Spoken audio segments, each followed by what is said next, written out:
ফেলে দেওয়া বোতল কি আর কাজে লাগে?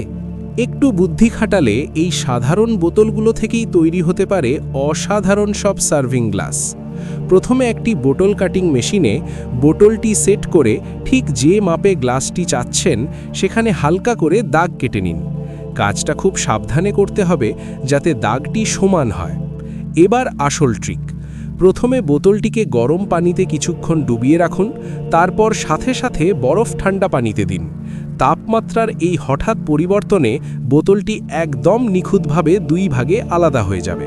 ব্যাস, এরপর স্যান্ড পেপার দিয়ে গ্লাসের মুখটা একটু ঘষে নিলেই তৈরি আপনার ইউনিক গ্লাস সেট। দেখতেই পাচ্ছেন, দামি ব্র্যান্ডের এই ফ্রস্টেড গ্লাসগুলো এখন আপনার ডাইনিং টেবিলের শোভা বাড়াতে একদম তৈরি।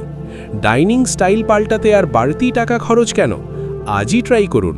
ভিডিওটি ভালো লাগলে শেয়ার করতে ভুলবেন না।